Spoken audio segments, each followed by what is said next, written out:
थोड़ा तेज बोलो बेटा, थोड़ा तेज, अच्छे से रिकॉर्ड होगा। नमस्ते मैम, मेरा नाम ममता है। मैं कक्षा 12 की स्टूडेंट श्री चमकौर सिंह राजकीय उच्च माध्यमिक विद्यालय डबली ठान से।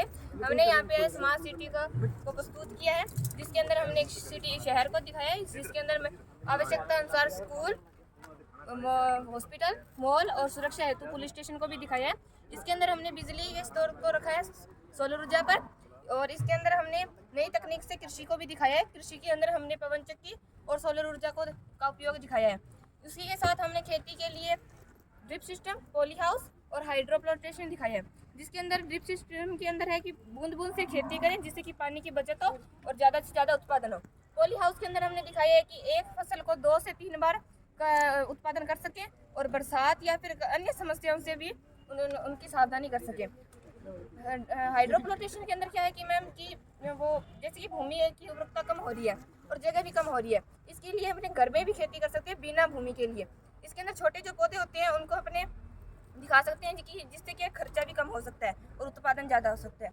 और अपने हमने दिखाया है कि एक उद्योग को दिखाया है कि जो शहर की अर्थव्यवस्था होती है वो उद्योग और कृषि पे टिकी होती है।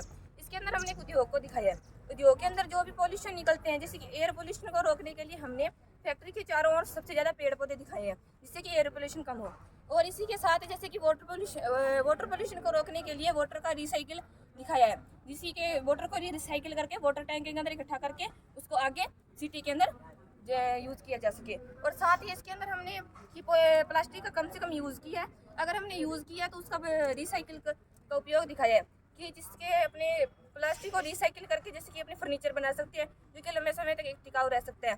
और प्लास्टिक से जैसे कि सड़कों का भी निर्माण हो रहा है, इसलिए हमने प्लास्टिक को रिसाइकिल के जरिए दिखाया।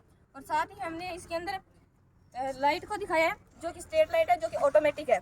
जैसे जिसकी रात होते ही तो जगेगी और सुबह सूर्य के प्रकाश से अपने आप ऑटोमेटिक बंद होती है, इससे कि बिजली भी कम खपत होती है।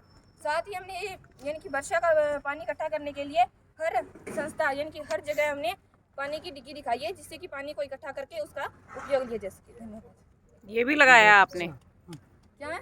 विंड मिल भी लगाई है। हाँ। आप भूल गए, ये भी बहुत यूजफुल है। ये मैम ये जो कि हमने ऑटोमेटिक ब्रिज को दिखाया है, ये जैसे कि आपने जो नदियों को देखा है, नदियों को सड़क के साथ जोड़ा होता है, जिसी के साथ हमने ऑटोमेटिक ब्रिज को दिखाया है। जैसे कि कई बार सड़कों द्वारा नदियों को जोड़ा होता है, जिससे कि छोटे जो जहाज होते हैं वो तो ब्रिज से निकल जाते हैं, जो बड़े होते हैं वो नहीं निकल पाते, इसलिए हमें ऑटोमेटिक ब्रिज को दिखाया है। जैसे ही जहाज आएगा तो ये ओपन होगा और जिससे जहाज निकल जाएगा और फिर डाउन हो जाएगा, बंद हो जाएगा, इसलिए हमने ऑटोमेटिक ब्रिज का भी दिखाया। बहुत बड़ी सिटी में सारी फैसिलिटी, ये बताओ, स्कूल्स ठीक है, हॉस्पिटल,